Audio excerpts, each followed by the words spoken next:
자, 네, 안녕하세요. 반갑습니다. 12월 13일 오후 경기 분석 방송 시작해 보도록 하겠습니다. 자, 일단 유튜브로 보시는 형님들 다들 반갑고요. 자, 유튜브로 보시는 분들은 제가 시작하기 전에 뭐 구독이라든지 좋아요 안 하신 분들 있으시면은 구독, 좋아요 한 번씩만 눌러주시고 경기 봐주시면 감사드리겠습니다. 자, 그리고 유튜브로 보시는 분들도 멤버십이 오픈이 되어 있어요. 그래서 뭐 전체 경기에 대한 분석표라든지 주목할 만한 탑4에 대한 경기들 체크해보고 싶다라고 하시는 분들은 많은 관심 또 참여까지 해주시면 감사드리도록 하겠습니다. 자, 오늘 오후 KBL 3개, WKBL 2개, KBO 2개, 총 7가지 경기 멘트 준비해 왔고요. 열심히 준비했습니다. 열심히 준비해 왔고, 다들 잘 들어주시고, 뭐, 다들 도움되는 방송이 됐으면 좋겠습니다. 참고해 주시면 좋을 것 같고요. 바로 들어가 볼게요.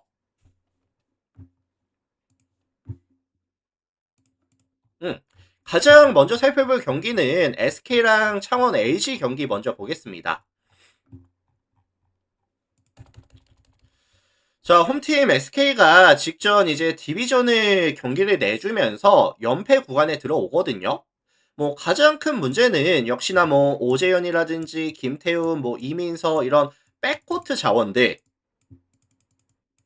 뎁스가 많이 얇아지는 지금 구간에 들어오게 되는 상황이죠. 그래서 뭐 최원혁이라든지 김낙현이가 이제 뭐 꽤나 많은 출전 시간을 부여받고 있기는 하지만 수비 코트에서의 에너지 레벨을 조금 유지시켜 주기가 조금 어려움을 겪고 있습니다. 특히나 오늘 매치업 상대가 창원 LG인데 LG 같은 경우에는 뭐 양준석이라든지 유기상이라든지 밸류 높은 가드 자원들이 많은 팀이고요. 특히나 양준석에서 시작되는 2대2 게임이라든지 아니면 뭐 스팟업 자원들을 살려주는 뭐 이런 플레이라든지 이런 부분들이 또 잘 나와줄 수가 있다 보니까 이런 부분을 SK의 앞선에서 막아줄 수 없다라고 한다면은 오늘 LG 같은 경우에는 아마 꽤나 넉넉한 득점에 대한 지원이 가능할 수도 있다고 봐요. 자, 반면에 원정팀 LG 같은 경우에는 이번 시즌 최대 강점은 수비가 정말 좋습니다. 경기당 실점이 69.95 실점, 리그 전체 1위고요. 70점이 안 넘어가는 팀이 LG가 유일해요. 지금 KBL 팀들 중에. 게다가 이제 최근 5경기에서는 65.2 실점까지 실점에 대한 비율이 점점 떨어지고 있는 추세. 디펜시브 레이팅 역시도 99.7, 리그 전체 압도적인 1위. 근데 사실 SK 같은 경우에도 이 세트 오펜스에서에 대한 비율이 높은 팀이다 보니까 사실 LG를 만나서는 이제 미스 매치를 만들기도 조금 난이도가 있고요. 컨택 능력이 확실히 좋은 LG를 만나서 과연 SK가 화력에서의 강점을 좀 유지시켜 줄 수 있겠느냐라는 약간 의문점이 들기는 하거든요. 자, 그래서 이거 종합해보면은 결국에는 백코트에서의 뎁스 차이라든지 벤치 구간에서의 이점을 가져가는 창원 LG, 수비에서의 강점을 보여줄 수 있는 매치업이 된다라고 한다면은 이거 LG 승이라든지 아니면 좀 일방적인 경기 아니면은 저득점에 대한 가능성까지 같이 언급을 좀 드리고 싶거든요. 이거 지금 SK가 최근에 일정이 굉장히 타이트한데 내일 경기 백투백까지 있습니다. 최근 4일 중에 내일 세 번째 경기를 가져가는 상황이죠. 그래서 좀 타이트한 일정도 좀 변수로 작용이 될 수도 있겠다. 뭐 LG도 내일 백투백이 있기는 하지만 SK보다는 일정이 좀 덜 타이트하긴 하거든요.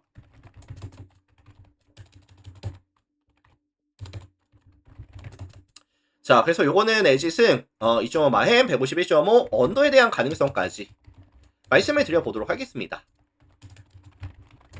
참고들 하시고요. 다음 경기 넘어갈게요. 자, 가스랑 DB 경기 볼게요. 가스랑 DB. 자, 이 매치업은 제가 좀 키워드를 어떤 걸로 드리고 싶냐면은 뭐 천적 관계다 라는 좀 키워드를 말씀을 드리고 싶어요. 지금 가스가 이 DB를 만났을 때 상대 전적에서 5연패 기간이거든요.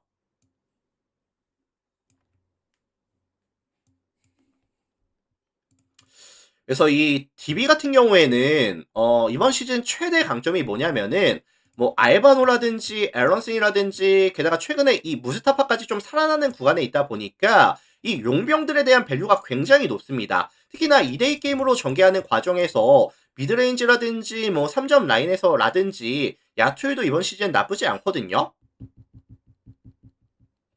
반면에 가스 같은 경우에는 앞선에서의 좀 타이트한 수비라는 강점이 있기는 하지만 이 김준희라든지 뭐 퍼킨스라든지 2점 라인에서 보여주는 에너지 레벨이라든지 아니면은 뭐 수비 범위라든지 아니면은 이제 스위치 상황에서의 수비 능력이라든지 이런 부분들은 좀 떨어진다라는 생각을 해요.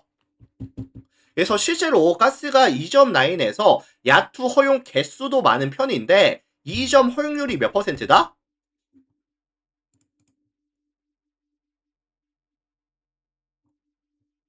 51.7% 기록하면서 리그 전체 7위 수준밖에 안 되는 팀이 깠습니다, 사실. 그래서 이거 DB에 대한 득점 기대값은 여전히 조금 높게 가져가야 될 것 같고요. 반면에 이 가스 같은 경우에는 조금 잘 이뤄줘야 되는 게 뺏는 수비 가져가면서 빠른 템포로 상대의 트랜지션 가져가면서 성공률을 올려줘야 되는 뭐 그런 상황이라고 저는 보고 있는데 그게 잘 안 되죠, 사실. 잘 안 되고 뭐 이제 사이즈에서의 차이도 분명히 존재하고요. 뭐 정육은 강상재, 에런슨까지 2m가 넘어가는 이런 친구들의 높이 자체도 조금 부담이 될 수가 있다고 봅니다. 저는. 그리고 뭐 외곽에서 뭐 이점 라인에서 뭐 자유투 라인에서 야투 역시도 또 많이 떨어져 있는 구간이기도 하고요. 자, 종합해 보면은 DB가 이제 상성에서의 이점을 조금 챙겨가 주면서 상성에서의 이점을 챙겨가 주면서 연승 구간을 조금 더 길게 끌고 갈 수 있는 경기가 되지 않을까. 뭐 DB 승이라든지 아니면 좀 일방적인 경기 가능성까지도 언급을 드려보도록 하겠습니다.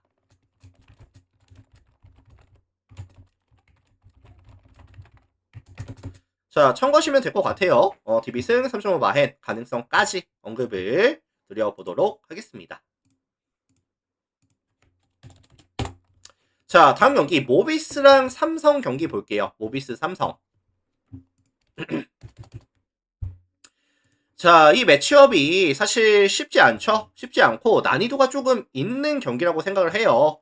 홈팀 모비스 같은 경우에는 최근에 이제 몇 연패죠? 6연패. 명확한 장줄 구간에 들어옵니다. 특히나 최근 5경기에서 평균 67.8득점에다가 83.2실점씩을 가져가고 있다 보니까 동일기간 마진이 마이너스 15.4. 당연히 리그 전체 압도적 꼴찌거든요. 공격과 수비에서의 밸런스가 무너진 모습을 보여주고 있는 상황이고요. 그 다음에 이제 용병이 해먼즈 하나로 지금 뛰고 있거든요. 이급 은호가 이제 영입이 되기는 했는데 비자에 대한 문제가 아직까지 해결이 안 됐고요. 아마 12월 말쯤 아마 합류할 예정인 것 같은데 이것이 이제 옥존도 아웃이 됐어요. 옥존이 아웃이 되다 보니까 그 빈자리를 피게로아를 데려오면서 교체를 가져가려고 합니다. 근데 이 친구도 지금 합류까지 시간이 좀 걸린다라고 저는 알고 있거든요. 그래서 당장에 지금 아커라든지 용병이 하나 없이 경기를 가져가야 되는 상황이다. 녹록치는 않습니다, 사실. 님 추천 감사합니다. 다만 저는 좀 긍정적인 이슈도 있다고 생각을 해요. 직전 디비전이었죠. 경기를 지고 오기는 했지만 해먼지가 33득점, 명진이가 20득점 가져가면서 야투에 대한 기대값이 높아진 경기는 아니었지만 공격 코트에서의 높은 집중력, 해먼지가 보여주는 이제 자유투를 삥 뜯어내는 이런 모습들, 골 밑에서의 적극성 이런 부분들은 나쁘지는 않았거든요. 그리고 오늘 이 해먼즈의 매치업 상대가 니콜슨이라든지 뭐 케렘 칸터라는 수비에서의 리스크를 가져가는 용병들과 매치업을 가져가는 상황이라고 한다면은 저는 사실 모비스에 대한 득점 기대값을 조금 높게 잡아주고 싶기는 해요. 뭐 최소한 70득점 이상, 80득점까지도 가능하다고 저는 생각을 합니다.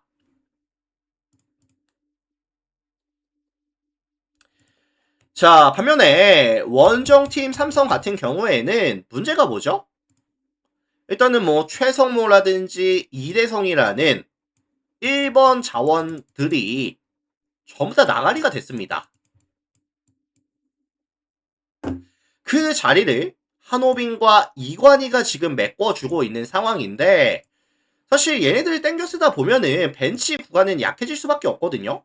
벤치 구간은 약해질 수밖에 없는 상황이고, 그 다음에 이제 뭐 핸들링도 조금 불안하고요. 또 실책도 또 많아지고 있는 구간이기도 하고요.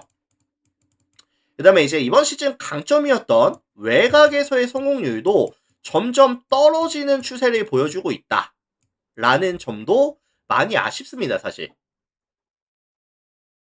삼성이 경기를 편하게 가져가려면은 결국에는 3점이 좀 터져줘야 돼요. 근데 사실 모비스라는 팀 자체가 3점 라인에서의 컨택 능력은 생각보다 나쁘지 않거든요. 그러니까 야투 시도를 억제하는 부분이 되게 좋아요. 모비스가. 요것도 또 변수가 될 수 있다고 저는 보고요.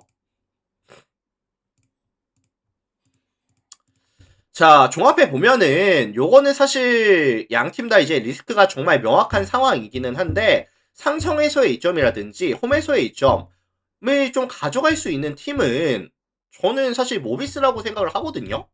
그래서 요거는 모비스 승, 아니면 좀 일방적인 경기, 아니면 다득점에 대한 가능성까지 언급을 드려보도록 하겠습니다.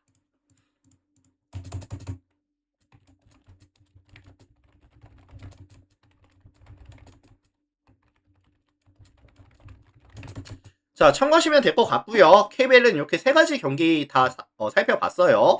WKBL로 넘어가도록 하겠습니다.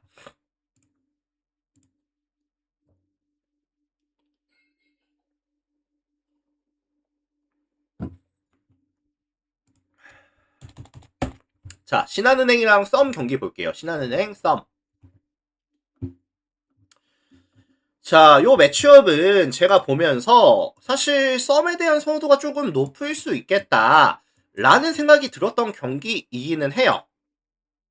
왜냐면 이제 직전 경기에서도 썸이 이제 KB 만나서 80득점을 넣어주면서 득점에 대한 지원이 최근에 잘 되고 있는 건 사실이기는 하거든요.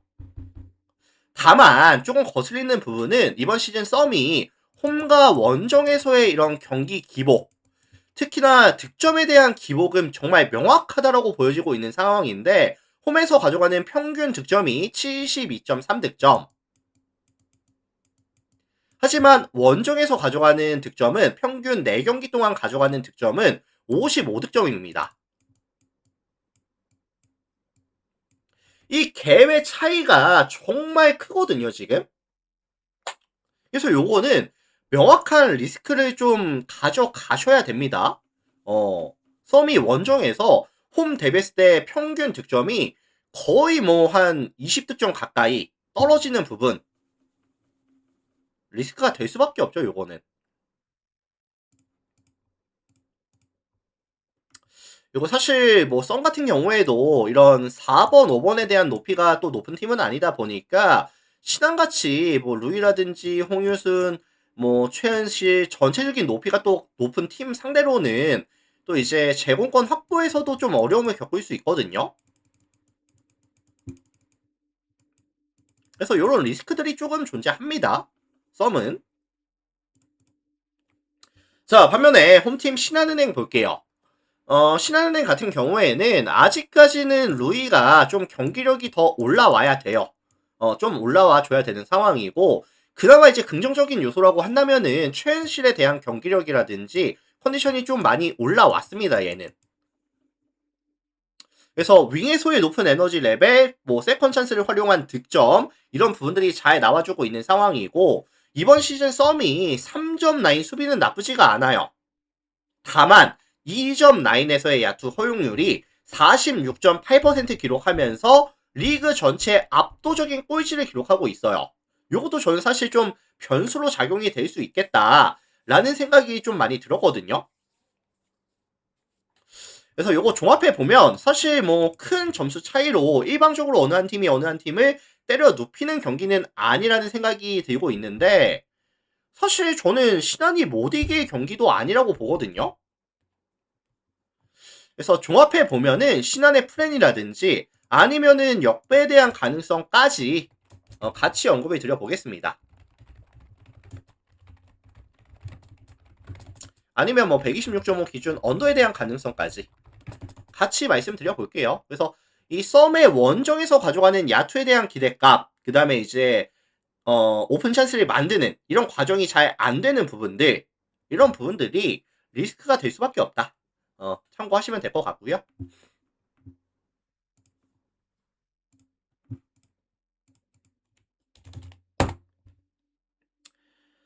자, 다음 경기 보도록 하겠습니다. 하나은행, 그 다음에 삼성생명 경기 보도록 할게요.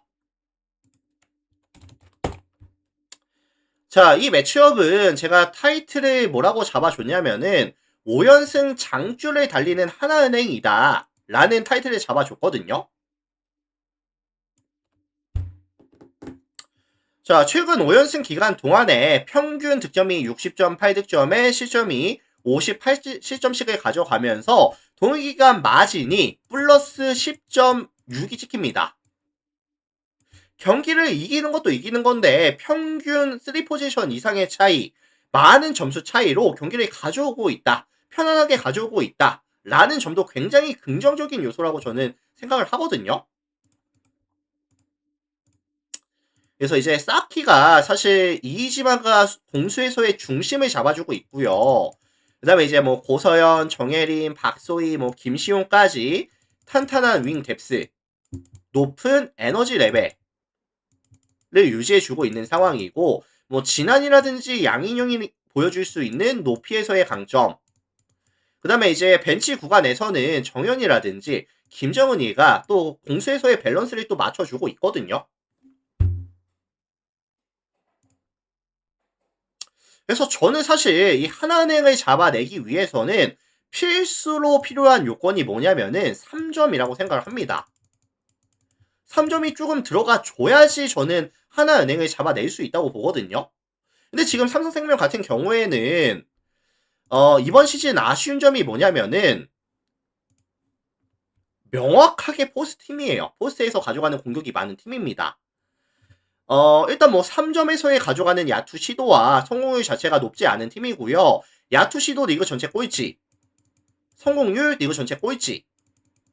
최근 5경기에서는 더 적은 야투 시도와 더 낮은 성공률, 3점이 거의 없다고 보시면 될 것 같거든요. 이 정도 수준이면. 대신에 2점 라인에서 높은 성공률과 많은 자유투를 또 얻어내면서 이제 경기를 가져가고 있는 상황이기는 하지만 결국에 이런 진한과 양인영이라는 뎁스가 있는 하나은행을 만나서는 이런 효율 자체가 조금 떨어질 수가 있다고 보거든요.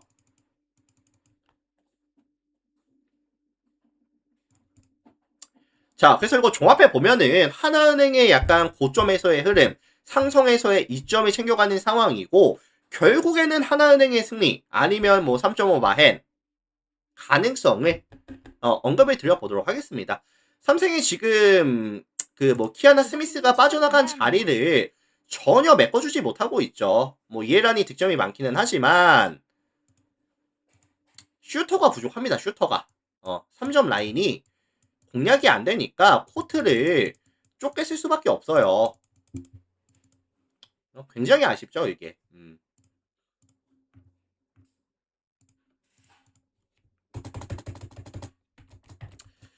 자, 종합해 보면은 하나은행 승이라든지 아니면 뭐 3.5 마헨 가능성에 대해서 언급을 드려보도록 하겠습니다. 참고들 하시면 될 것 같고요.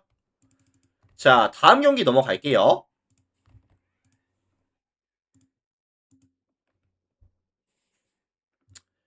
자, 다음 경기 넘어가겠습니다. 다음 경기.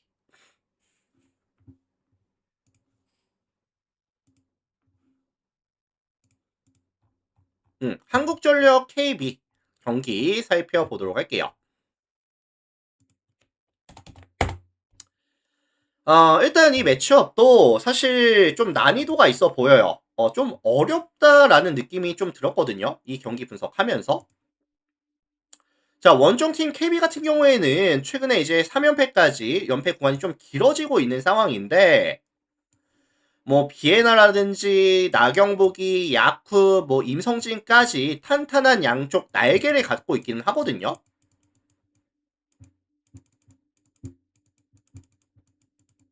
근데 이제 가장 근본적인 문제가 사실 뭐냐면은 리시브가 너무 많이 흔들려요. 이번 시즌 리시브 성공률도 리그 전체 7위를 달성하고 있는 팀인데 최근 3경기에서는 26.82%까지 정말 많이 내려왔습니다. 리시브가 일단 기본적으로 흔들리다 보니까 세팅에 대한 효율이 높아질 수가 없는 상황이고요. 게다가 이제 황태기가 최근 2경기에 빠졌죠.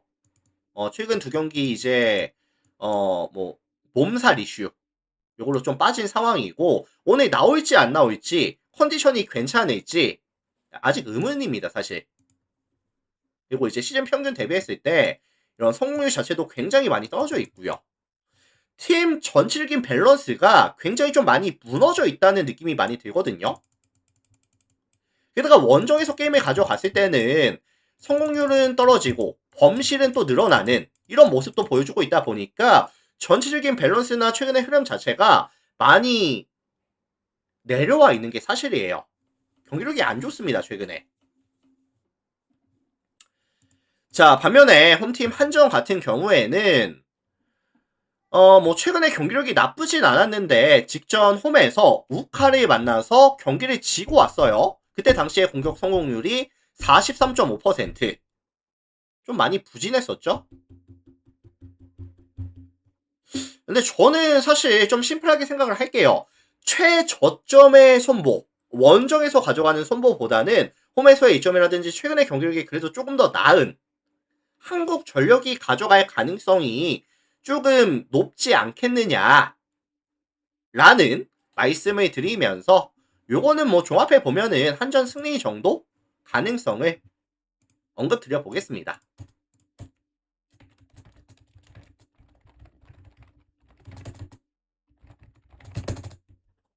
자, 참고하시고요. 다음 경기 넘어갈게요. 자, GS 칼텍스와 현대건설 경기 살펴보도록 할게요. GS 칼텍스, 현대건설. 자, 요것도 조금 심플하게 보고 넘어가고 싶어요. 조금 심플하게 보고 넘어가고 싶은데 일단 지금 현대건설에 대한 아마 선호도가 좀 높을 것 같습니다.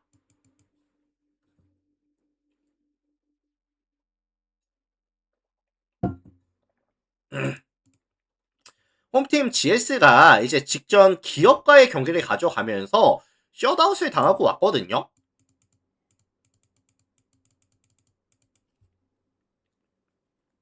그때 당시에 이제 실바가 토탈 16득점에다가 성공률이 34.88%, 범실이 9개가 나와주면서 진짜 최악의 퍼포먼스가 나와줬었어요.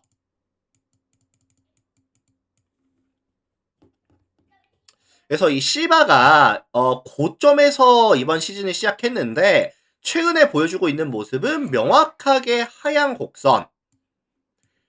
근데 이제 GS는 제가 말씀을 항상 드렸지만 실바에 대한 의존도가 정말 높은 팀이거든요.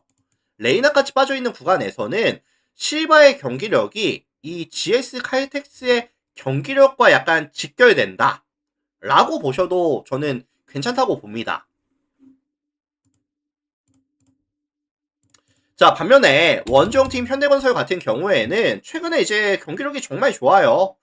뭐 최근 3경기 보시면은 공격 성공률도 45.27%, 뭐 세팅에 대한 성공률, 리시브, 이런 뭐 블로킹에 대한 효율까지 경기력이 진짜 압도적으로 괜찮거든요.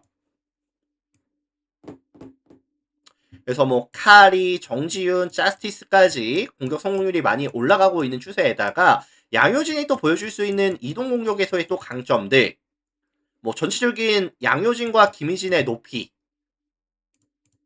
그리고 이제 리시브도 점점 안정이 되어가는 구간, 강점이 되게 많거든요. 그리고 사실 이런 블로킹에 대한 높이 자체도 최근 흐름이 좋지 않은 실바 입장에서는 조금 부담이 될 수도 있어요. 양효진, 김희진이라는 이런 높이 자체도. 자, 그래서 이거 종합해 보면은 현건이 좀 흐름을 이어갈 가능성이 높아 보이기는 해요. 다만 이제 뭐 한 가지 변수라고 한다면은 현대건설이 원정에서 가져가는 경기라는 점 정도? GS가 홈에서의 경기력이 좋고 현대건설이 원정에서의 경기력이 떨어진다는 점 정도? 약간 좀 거슬리기는 하는데 종합해 보면은 현권 일반 승리 정도 가능성만 말씀을 드리고 넘어가 볼 수 있도록 하겠습니다.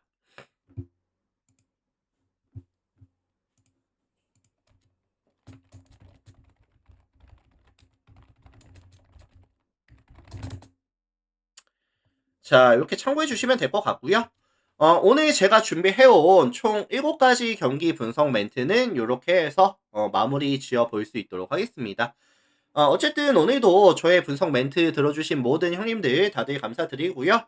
특히나 유튜브로 보신 분들은 나가시기 전에 구독 한번, 좋아요 한번 눌러주시면 또 저에게 큰 힘이 되니까 한 번씩 좀 눌러주시고 나가주시면 감사하겠습니다. 그리고 멤버십도 오픈이 되어 있어요. 전체 경기에 대한 분석표, 주목할 만한 탑4에 대한 경기들 체크해 보고 싶으신 분들도 많은 또 관심, 참여 부탁을 드려보면서 마무리 지어보도록 하겠습니다. 자, 유튜브 형님들 먼저 인사드릴게요. 오늘도 다들 감사합니다.